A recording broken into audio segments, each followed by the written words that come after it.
Ma'asyiral muslimin rahimani rahimakumullah. Kita akan membahas kitab Ahkam al-Janaiz yang ditulis oleh Imam Albani rahimahullah. Ini adalah kitab yang paling lengkap ya. Setahu saya ini kitab paling lengkap membahas tentang hukum janaiz dari awal sampai akhir. Dan Imam Albani rahimahullah menyebutkan di awal pembahasan tentang adab bagi orang yang sakit. Ma yajibu 'alal marid. Ya. Orang yang sakit itu wajib memiliki adab berikut ini. Alal marid ayyardo biqada'illah. Bagi orang yang sakit hendaklah ridho dengan takdir Allah. Wa yasbir ala qadari, dan bersabar. Wa yuhsinu dzan bi rabbi, dan berbaik sangka dengan Rabbnya. Dzalika khairun lahu, maka itu lebih baik baginya. Qala Rasulullah sallallahu alaihi wasallam, Rasulullah berkata, ajaban li amril mu'min, sangat mengagumkan perkara seorang mukmin. Inna amrahu kullahu khair, sesungguhnya seluruh perkaranya itu baik. Walaysa dzalika li ahadin illa lil mu'min, dan itu tidak akan dimiliki oleh seorang pun kecuali hanya orang mukmin yang memilikinya. In asabatu sarra syakar, apabila dia mendapatkan nikmat, kelapangan, maka dia bersyukur. Fakana khairan lahu, maka itu lebih baik baginya. Wa in asabathu dharra sabar, kalau dia tertimpa kesempitan, musibah, maka dia bersabar. Fakana khairan lahu, maka itu lebih baik bagi dia. Kaum muslimin rahimani rahimakumullah, maka dari hadis di atas, orang mukmin itu akan selalu mendapatkan kebaikan dalam berbagai macam kondisi. Sesungguhnya kita hidup di dunia itu hanya akan mengalami dua kondisi. Ya, kondisi yang pertama kita mendapatkan nikmat, kita mendapatkan sesuatu yang membuat kita senang, bahagia, maka fikihnya di waktu itu adalah bersyukur. Bersyukur dengan apa? Ya bersyukur dengan melaksanakan rukun-rukun dari syukur. Meyakini kalau nikmat itu berasal dari Allah. Kemudian yang kedua, mengucapkan pujian-pujian, memuji Allah. Kemudian yang ketiga, menggunakan nikmat itu untuk amal ketaatan. Wa in asabathu dharra sabar.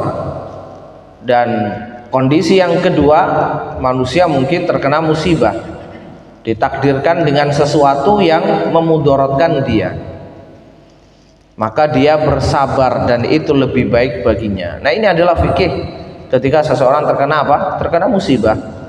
Dan nanti akan diperinci oleh Imam Albani rahimahullah dalam bab setelah ini, apa yang harus dilakukan ketika seseorang pertama kali mendengar kematian salah satu dari kerabatnya, yaitu fikih musibah. Dalam hadis di atas, Rasulullah Shallallahu Alaihi Wasallam menyebutkan bahwasannya orang yang terkena musibah itu bersabar, maka itu lebih baik baginya. Namun Ibnu Utsaimin rahimahullah, beliau menyebutkan dalam Syarah Riyadhus Shalihin, ya, dalam bab as-sabar, beliau menyebutkan bahwasannya orang yang terkena musibah itu ada 4 tingkatannya. Ada 4 tingkatan. Tingkatan yang pertama yaitu dia marah, suudzon dengan Rabbnya. Maka ini orang yang paling celaka. Ya. Rasulullah Shallallahu Alaihi Wasallam menyebutkan, faman radiya falahu ridho, wa man sakhita falahu sukh. Allah Subhanahu wa taala itu akan menguji hambanya. Barang siapa yang ridho, Allah ridho. Barang siapa yang murka, Allah juga murka.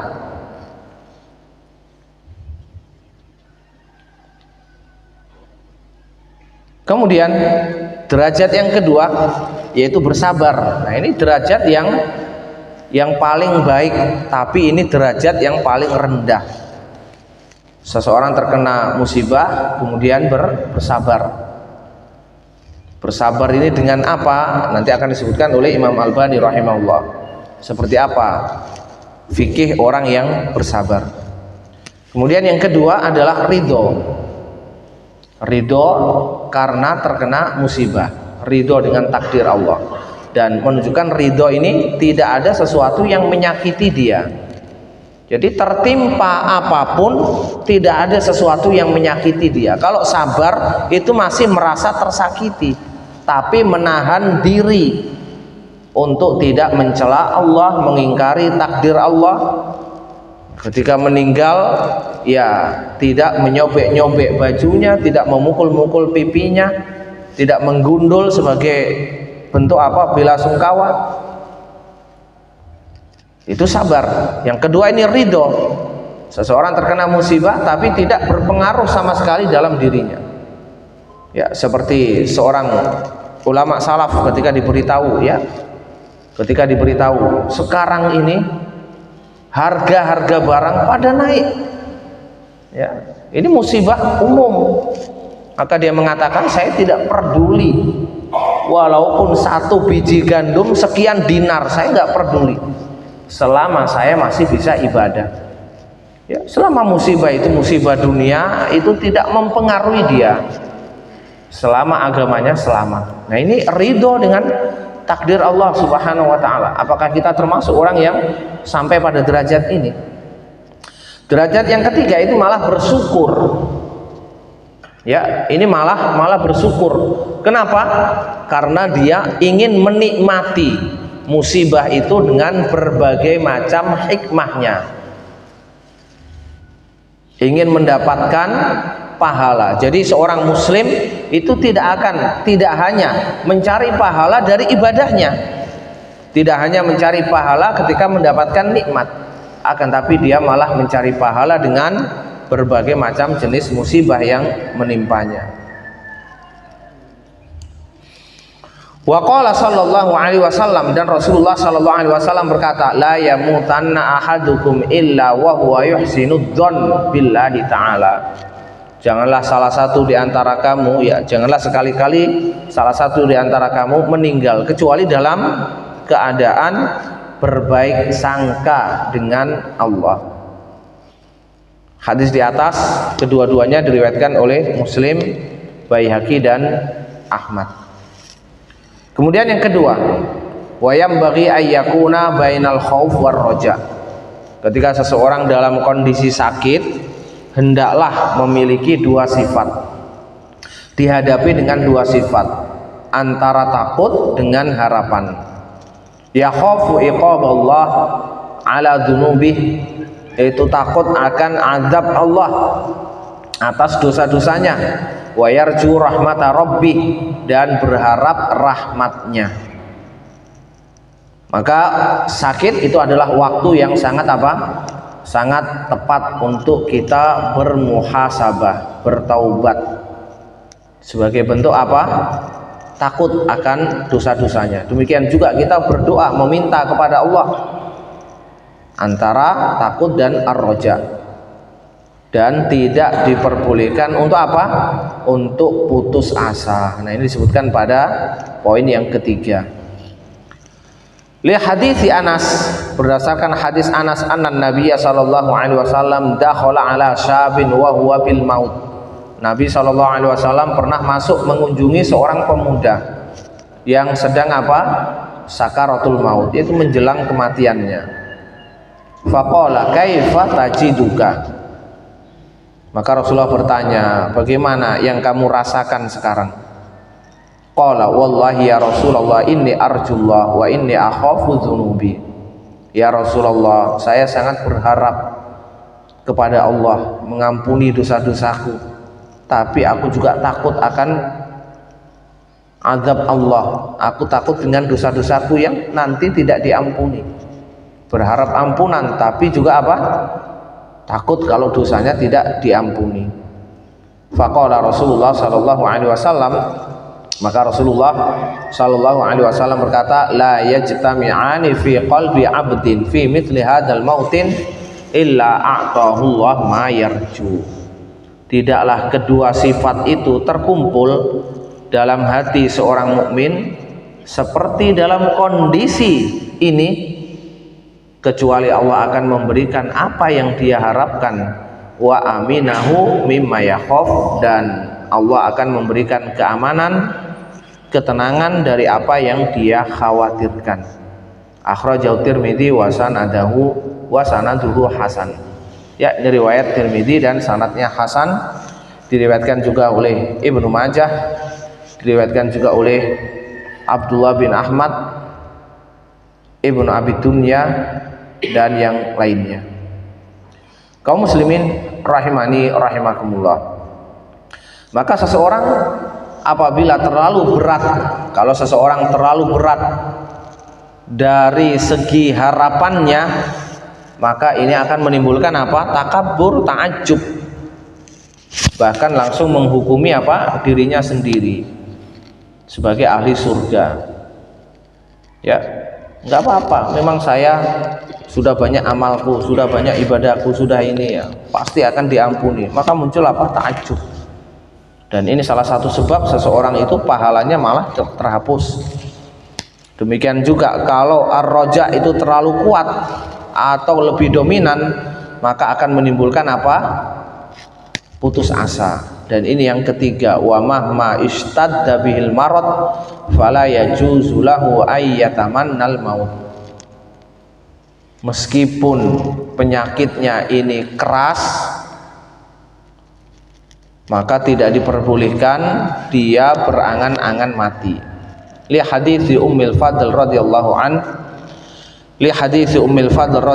anha, berdasarkan hadis Ummul Fadl radhiyallahu anha, sesungguhnya Rasulullah sallallahu alaihi wasallam masuk menemui mereka. Wa Abbas ammu Rasulillah sallallahu alaihi wasallam yashtaki, sedangkan Abbas paman Rasulullah sallallahu alaihi wasallam sedang apa? Sakit. Fatamanna Abbas al-maut, maka Abbas ini berangan-angan mati. Faqala lahu Rasulullah sallallahu alaihi wasallam, maka Rasulullah sallallahu alaihi wasallam berkata, ya ammu la tatamannal maut, wahai pamanku, jangan berangan-angan mati. Fa innaka in kunta muhsinan, jika engkau adalah orang yang baik, terbiasa dengan amal kebaikan, fa antu akhor tazdad ihsanan ila ihsanik, maka engkau bisa menambah kebaikan dari kebaikan yang sudah engkau dapatkan. Khairun lak, itu lebih baik bagimu. Dengan memperbanyak dan menambah kebaikan akan naik lagi derajatmu. Wa in kunta musian fa antu akhor fatusta'tab min isa'atik khairun lak. Tapi kalau engkau adalah orang yang berbuat dosa, kemudian ditangguhkan umurnya, dipanjangkan umurnya, kemudian dosa-dosamu diampuni oleh Allah, itu lebih baik bagimu. Fala tatamanna al-maut, maka jangan berangan-angan mati. Ini hadis riwayat Ahmad, ya. Kemudian disebutkan dalam riwayat Bukhari dan Muslim dari hadisnya Anas ada tambahan. Rasulullah berkata, fa in kana la budda fa'ilan falyaqul Allahumma ahyini maka natil hayatu khairan li wa tawaffani idza kanatil wafatu khairan li. Apabila dia memang harus melakukan, maka hendaklah dia berdoa. Ya, berdoa ini meminta kepada Allah agar diberi pilihan yang terbaik. Doanya, ya Allah, hidupkanlah aku selama hidup itu lebih baik bagiku, dan wafatkanlah aku selama wafat itu terbaik untukku. Ini apabila memang terpaksa harus apa? Berangan-angan mati, maka hendaklah meminta kepada Allah diberi pilihan yang terbaik. Taib. Bagaimana dengan kisah Maryam yang Allah sebutkan dalam surat Maryam, ya? Fa'aja'ahal makhadu ila jid'in nakhlah qalat ya laitani mitu qabla hadha wa kuntu nasyam mangsiya. Maka ketika Maryam ini akan melahirkan, ya, bersandar di pangkal pohon kurma, kemudian dia berkata, ya laitani mitu qabla hadha, seandainya saya mati sebelum ini, dan saya adalah orang yang lupa dan dilupakan. Berarti dia berangan-angan apa? Mati. Maka dijawab oleh Ibnu Utsaimin rahimahullah dengan dua jawaban. Jawaban yang pertama, taruhlah itu benar, dia berangan-angan mati, tapi sesungguhnya itu adalah syariat umat sebelum kita. Maka itu menjadi apa? Menjadi syariat khusus mereka. Apabila ada dalil dalam agama kita yang membatalkan syariat umat terdahulu. Dan ini banyak ya. Seperti ada seorang nabi ya menikahi wanita yang bersaudara kakak adik, tapi dibatalkan dalam agama kita. Berarti itu sudah tidak diperbolehkan. Jawaban yang kedua, beliau berkata bahwasannya Maryam itu tidaklah berangan-angan mati di waktu itu, akan tetapi dia berangan-angan mati sebelum mengalami musibah. Dan ini boleh, tidak ada masalah ya. Seseorang meminta kepada Allah agar diwafatkan, agar apa? Agar tidak bertemu dengan fitnah yang besar, tidak ketemu dengan Dajjal ya, tidak ketemu dengan Ya'juj dan Ma'juj dan berbagai macam fitnah yang lain, karena takut apa? Terfitnah. Kemudian yang keempat, wa idza kana alaihi huquq falyu'addiha ila ashabiha. Apabila dia memiliki amanah, hendaklah segera ditunaikan kepada pemiliknya. Mungkin hutang piutang, mungkin akad yang belum selesai ya. In tayassara lahu dzalik, apabila memudahkan bagi dia untuk segera dilaksanakan. Wa illa ausa bidzalik, dan apabila tidak mampu segera diselesaikan, hendaklah berwasiat kepada keluarganya. Ma'asyiral muslimin rahimani rahimakumullah. Kadang seseorang itu berbuat zalim, dia berhutang, hutangnya banyak, kemudian sudah sampai nisab, sudah sampai haul ya, 1 tahun, kemudian tidak membayar zakat dan juga tidak membayar hutang, maka sesungguhnya dia diberi salah satu dari dua pilihan. Dia harus membayar hutang yang kemungkinan hutangnya lebih banyak, kemudian tidak sampai nisab dan dia bebas dari zakat. Atau yang kedua, dia tidak membayar hutang tapi uang itu adalah dalam kekuasaan dia, maka dia harus membayar zakat. Nah, tentang menunaikan amanah disebutkan dalam hadis Rasulullah sallallahu alaihi wasallam, "Man kanat indahu madlamah li akhihi min irdi." Barang siapa yang berbuat zalim kepada saudaranya, menyakiti kehormatannya, au malih, atau hartanya, fal yu'addiha ilaih, maka segeralah dia berikan, dia tunaikan kepada orang yang dia zalimi. Qabla ayyatiya yaumul qiyamah la yuqbal minhu dinarun wala dirham. Sebelum datang hari kiamat, yang nanti pembayaran itu tidak lagi diterima dengan dinar dan dirham. In kana lahu amalun shalih ukhidha minhu. Kalau dia punya amal soleh, maka amal solehnya ini yang dipakai untuk membayar, diambil dari dia, wa utiya sahibah, dan diberikan kepada saudaranya yang dia zalimi. Wa illam yakun lahu amalun soleh, kalau dia tidak punya amal soleh atau sudah habis, orang yang dizalimi banyak sekali dan sudah habis untuk beberapa orang, masih ada orang yang belum selesai perhitungannya, ukhidha min sayyiati sahibi, maka dosa-dosa dari saudaranya yang dia zalimi diambil, fahum milat alaih, kemudian diberikan kepada orang yang berbuat zalim itu. Wa qala sallallahu alaihi wasallam, dan Rasulullah sallallahu alaihi wasallam berkata, atadruna mal muflis, tahukah kamu siapa orang yang bangkrut? Qalu al muflis fina man la darahim lahu wala mata. Ya, orang yang bangkrut di antara kami itu adalah orang yang berdagang kemudian tidak tersisa modalnya, dirhamnya, dan juga tidak tersisa barangnya, habis.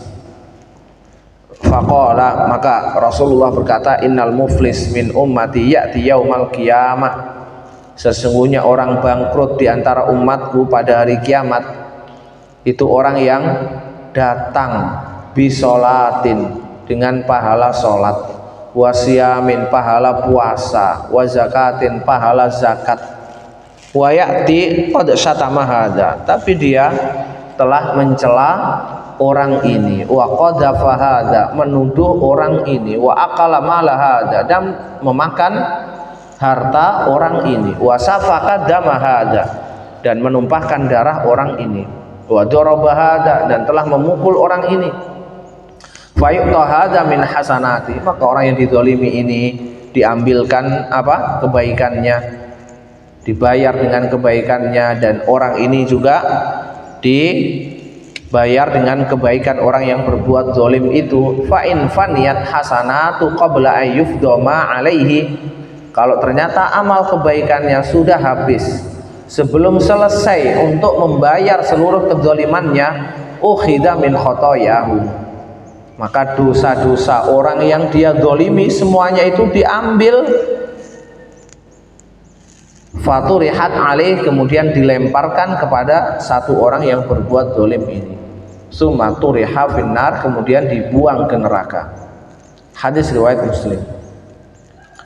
Wa qala sallallahu alaihi wasallam aidan, dan Rasulullah sallallahu alaihi wasallam berkata, man mata wa alaihi dain, barang siapa yang mati masih punya tanggungan hutang, falaisa thamma dinarun wala dirham, nanti di sana hari kiamat tidak ada lagi pembayaran dengan dinar dan dirham, walakinnahal hasanat wasayyiat, akan tapi yang ada itu pembayaran barter, ya, dengan kebaikan atau dengan kejelekan. Kaum muslimin rahimani rahimakumullah, berarti hukum asalnya berhutang itu apa? Mubah. Nah, karena banyak dalil yang menyebutkan apa? Bolehnya berhutang. Rasulullah juga berhutang.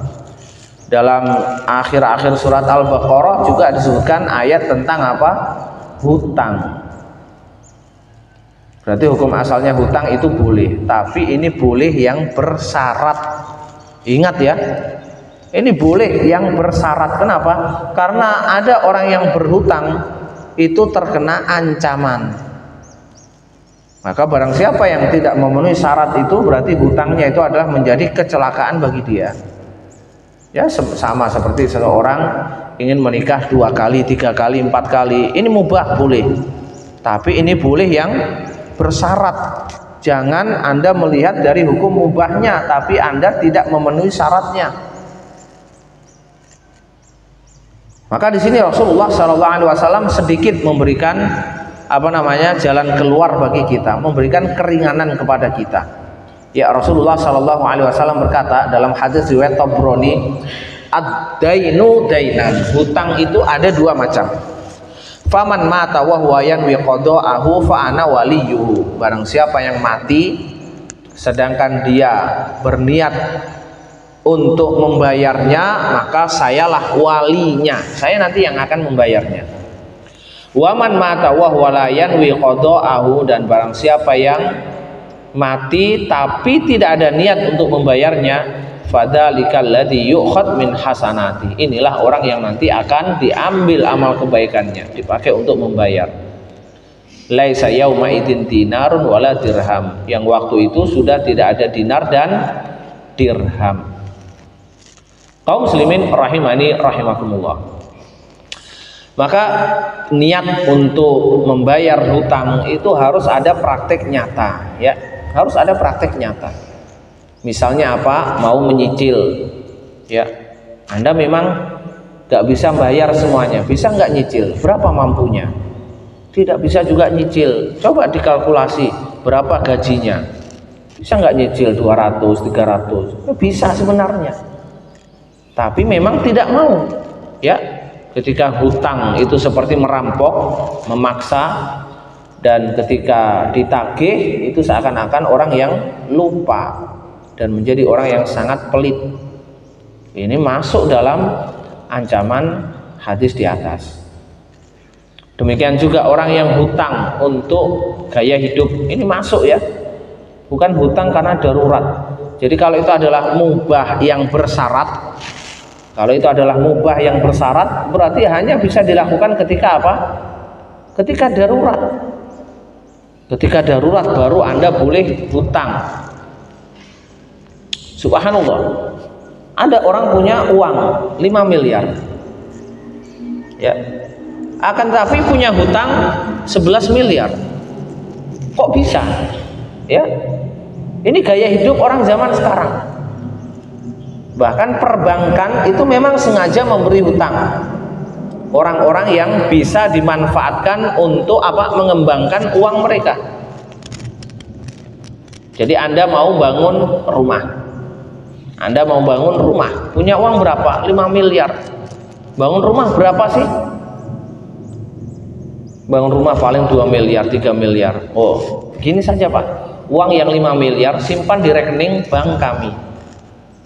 Nanti uang Bapak utuh dan kita akan memberikan apa? Kita akan memberikan kredit. Kita kasih modal, kita bangunkan semuanya. Bapak nanti cicil. Uang yang dia simpan, dia putar kalau 5 miliar berapa per bulan? Ya, ini sudah riba berlipat-lipat. Dia merampok modalnya untuk diputar, dia juga memeras dia, mencekik dia untuk bayar cicilan. Subhanallah. Kaum muslimin rahimani rahimakumullah.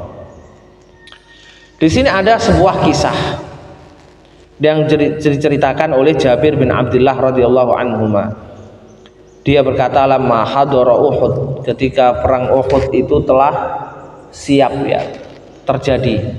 Da'ani abi minal lail, ayahku memanggilku pada malam hari. Faqala, dia berkata, aroni illa maktulan, ma aroni illa maktulan. Maka ayahnya berkata, aku tidaklah melihat diriku kecuali akan terbunuh. Fi awwali man yuqtal, di antara orang-orang yang pertama kali terbunuh, min ashabin Nabi sallallahu alaihi wasallam, di antara para sahabat Nabi. Kenapa dia tahu? Karena dia bermimpi. Ya, dia bermimpi ditelan apa? Ditelan sesuatu. Maka dia takwilkan mimpinya itu kalau dia akan mati. Ya, ini ada fikih tersendiri ya tentang fikih menafsirkan mimpi. Jadi kadang-kadang boleh seseorang berpatokan pada mimpi, karena memang mimpi itu adalah salah satu dari apa? Tanda kenabian. Dan nanti di akhir zaman mimpinya orang mukmin itu benar dan akan terjadi.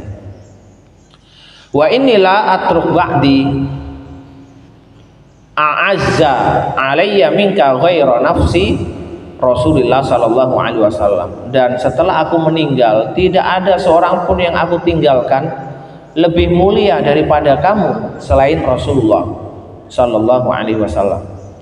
Wa inna alayya dainan faqdi, sesungguhnya saya punya hutang, bayarkan hutangku.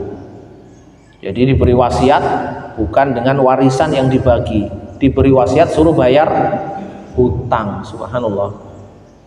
Tapi inilah anak yang berbakti, dia laksanakan wasiatnya. Dan dia berkata, wastausi bi ikhwatika khairan, dan rawatlah saudari-saudarimu dengan baik. Fa asbahna, maka di pagi hari, fakana awwala qatilin, ternyata siapa? Ayahnya ini benar orang yang pertama kali terbunuh. Hadis riwayat Bukhari, dan disebutkan dalam kelanjutannya bahwasannya Jabir itu merawat kebun peninggalan dari ayahnya. Ketika panen diberitahukan kepada Rasulullah. Maka Rasulullah memerintahkan agar apa? Agar dikumpulkan di suatu tempat dan jangan diganggu ya, jangan dirubah-rubah. Maka Rasulullah datang dan orang-orang yang berhutang disuruh hadir. Rasulullah mengambil, membayar hutang sampai selesai. Kemudian Jabir mengatakan setelah selesai, kurma yang dibagi oleh Rasulullah tidak berkurang sedikit pun. Subhanallah. Kemudian yang kelima, wala budda minal isti'jal bimithli hadhil wasiyah, dan harus segera memberikan wasiat, harus segera menulis wasiat kepada keluarganya kalau memang Anda punya tanggungan, ya. Jadi kalau Anda punya akad dengan fulan dan fulan, baik Anda statusnya sebagai orang yang menagih atau orang yang ditagih, hendaklah diberitahukan paling tidak kepada istrinya. Ya, ini adalah transaksi saya dengan fulan, sudah dibayar sekian, tagihannya tinggal sekian. Untuk siapa? Untuk kebaikan dia, karena hutang itu menjadi salah satu sebab seseorang diadab di alam kuburnya. Rasulullah berkata, ma haqqum ri'in muslimin yabitu lailatain, tidaklah berhak bagi seorang muslim bermalam 2 hari. Walahu syai'un yuridu ayyusiya fihi, yang dia memiliki sesuatu untuk diwasiatkan, illa kecuali wa wasiyatuhu maktubun inda ra'si, kecuali wasiatnya itu tertulis di atas kepalanya.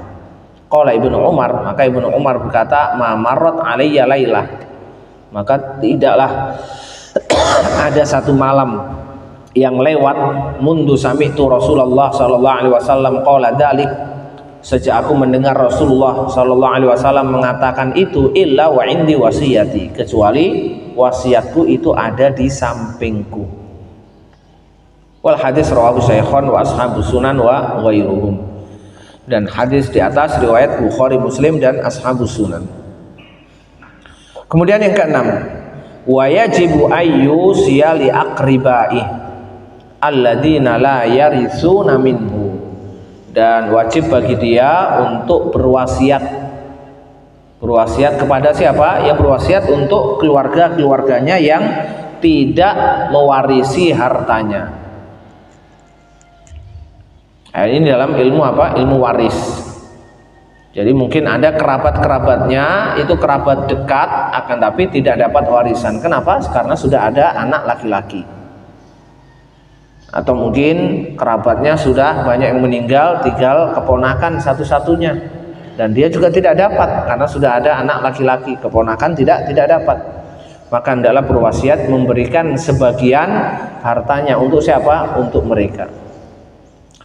Liqaulihi tabaraka wa ta'ala, karena Allah berkata, kutiba alaikum idza hadara ahadakumul maut, apabila salah satu di antara kamu itu didatangi kematian, atau salah satu di antara kamu akan meninggal, kutiba, ya, maka diwajibkan, intaraka khaironil wasiyatu lil walidain, jika dia meninggalkan harta agar berwasiat kepada kedua orang tuanya, wal aqrabin, dan kerabat, bil ma'ruf, dengan cara yang ma'ruf.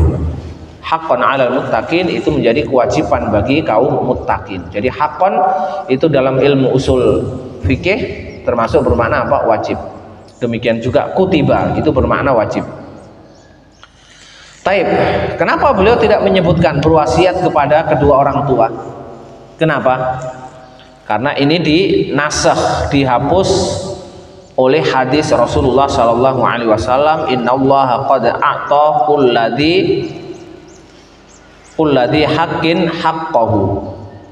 Ya, Allah itu telah membagi untuk setiap orang yang berhak mendapatkan warisan bagiannya masing-masing. Fala wasiyata liwaris, maka tidak ada wasiat lagi bagi orang yang dapat warisan. Jadi kalau misalnya anak perempuan ini dapat setengah, sudah setengah ini saja, nggak usah engkau tambahkan dengan wasiat. Ya, setengah kamu dapat setengah, tambah dengan wasiatmu sekian. Ini tidak berlaku dalam Islam. Maka tersisa apa? Wal aqrabin. Nah, berarti kerabat. Nah, kerabat masih berlaku. Seseorang boleh apa? Boleh berwasiat untuk kerabat-kerabatnya yang mungkin itu tidak apa? Tidak dapat warisan, atau mungkin ada keluarga jauh ingin menyambung silaturahim, diberi sebagian dari harta warisannya. Kemudian yang ketujuh, walahu ayyu siyabis sulus min mali, dan hendaklah dia berwasiat sepertiga saja dari hartanya. Wala yajuzu ziyada alaih, dan tidak boleh lebih. Balil afdal ayyang qusa minhu, bahkan yang lebih utama itu lebih sedikit dari sepertiga. Li hadis Sa'd bin Abi Waqqas radhiyallahu anhu. Karena ada hadis Sa'ad bin Abi Waqqas, dia berkata, saya bersama Rasulullah sallallahu alaihi wasallam dalam haji wada, dan saya sakit keras, marodon, famaridtu marodon. Marod di sini maf'ul mutlak, fungsinya untuk apa? Untuk takkid. Maka saya sakit keras. Asfaitu minhu alal maut, ya, saya hampir mati. Fa'adani Rasulullah sallallahu alaihi wasallam, maka Rasulullah mengunjungiku dan aku berkata, wahai Rasulullah, innali malan katsiran, saya ini punya harta yang banyak. Walaysa yarisuni illa ibnatun li, dan tidak ada yang mewarisi kecuali satu putriku saja, satu anak perempuan. Punya harta banyak tapi anak hanya satu, perempuan lagi. Afa usi bisulusai mali, bolehkah saya berwasiat dengan 2/3 dari hartaku? Berwasiat untuk apa? Ya untuk maslahat kaum muslimin, ya ke baitul mal atau fasilitas umum atau pendidikan dan yang lainnya. Qala la, maka Rasulullah mengatakan tidak. Nah, ini satu yang bisa kita ambil faedah, ya, bahwasannya seseorang yang kadang-kadang punya kepentingan itu fatwanya berbeda dengan orang yang tidak punya kepentingan. Maka seseorang harus punya sifat adil. Coba kalau Anda didatangi orang yang kaya raya, dia bertanya seperti itu, ya, boleh enggak, ya, saya wakaf ke kamu 2/3 hartaku? Apa jawabnya? Boleh, banyak sekali, boleh, cepat. Ya, kenapa? Karena berkepentingan dengan Anda, maka hati-hati. Dan ini banyak dalam apa? Dalam kehidupan kita sehari-hari. Contohnya apa? Contohnya zakat profesi. Jadi zakat profesi yang gembar-gembor dengan zakat profesi itu siapa? Apakah ulama fikih, ataukah badan amil zakat, ataukah pemerintah yang punya kepentingan? Badan amil zakat. Kenapa? Karena dia punya kepentingan, ingin narik, ingin dapat uang. Tapi masalahnya, kenapa mereka tidak berbicara tentang zakat yang lain? Taruhlah itu zakat profesi rojih bagi mereka. Tapi pertanyaannya, kenapa mereka tidak menyibukkan diri dengan apa? Dengan zakat-zakat yang lain. Zakat yang lain apa? Zakat emas, perak, mata uang. Yang kedua apa? Zakat pertanian. Yang ketiga zakat peternakan. Yang keempat zakat apa? Zakat perhiasan. Yang kelima harta karun. Yang keenam zakat urut tijarah, modal perniagaan. Itu semua ada zakatnya. Kenapa dia nggak mau narik? Ya datang ke rumah-rumah itu langsung tanya, berapa hartamu? Ya lah bayar zakat. Berani apa tidak? Tidak berani. Ada petani panen, ya datang ke sana, ya lah bayar zakat. Diambilkan parang, mau merampok apa? Kenapa? Karena itu sulit untuk ditarik. Akan tetapi zakat profesi itu langsung dipotong, dan orang yang dipotong gajinya tidak bisa melawan. Makanya mereka hanya berbicara tentang zakat profesi, tidak mau bahas zakat-zakat yang lain. tidak mau memaksa. Seharusnya itu dipaksa, karena Rasulullah SAW menyebutkan apa? Ya, barang siapa yang menahan, menghalangi pembayaran zakat, fa inna akhidhuha wa syatr mali, kami akan memaksa mengambilnya plus setengah hartanya. Azama min azamati rabbina, sebagai perintah kuat dari perintah-perintah Rabb kami. Jadi orang yang tidak mau bayar zakat apa dipaksa, bahkan ditakzir. Hukumannya apa? Diambil setengah dari hartanya. Malah lebih apa? Lebih pintar pegawai pajak. Ya, mereka datang ke warung-warung, langsung mendata berapa omsetnya. Bahkan tidak jarang di antara mereka menunggu di warung itu, melihat ya kapasitas pembelinya, kemudian dibuat kalkulasi, langsung dikatakan kamu wajib bayar pajak sekian per bulan. Ya, tidak selalu rame, pokoknya ini hitungan kami. Kan seperti itu kalau pajak ya. Kita yang menghitung atau dia yang menghitung kalau pajak? Hah? Dia yang hitung. Tapi kalau zakat kan kita nunggu berapa harta Pak? Ya, berapa? Benar nggak? Ini saya hitungkan harta sekian. Tapi kebanyakan orang yang menarik zakat tidak seperti itu.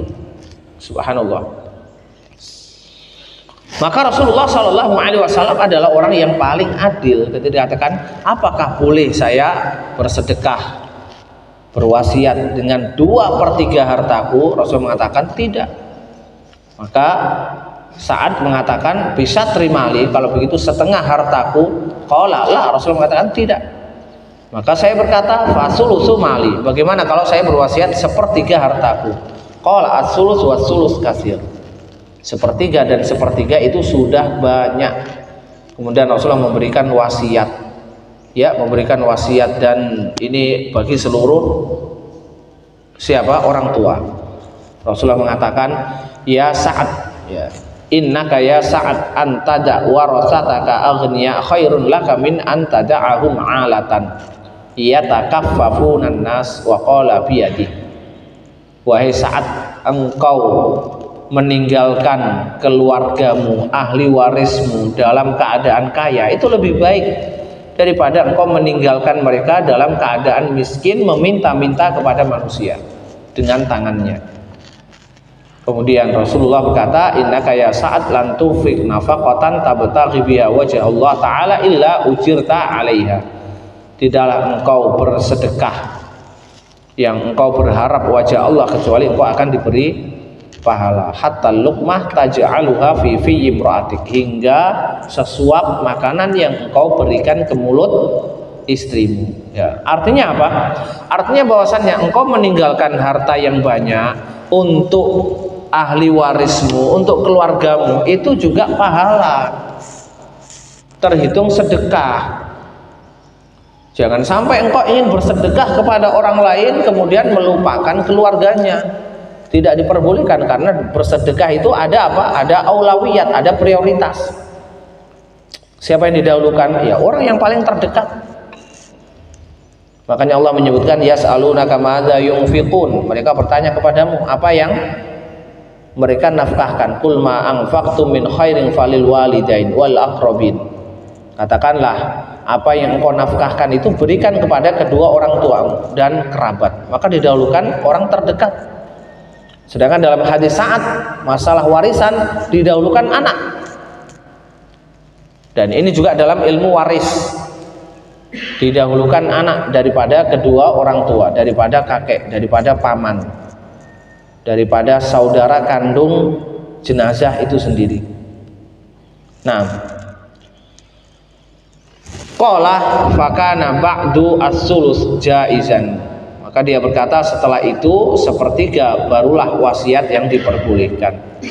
Namun Ibnu Abbas radhiyallahu anhu, beliau berkata, waditu annan nas ghaddu minas sulus ila ruba' fil wasiyah.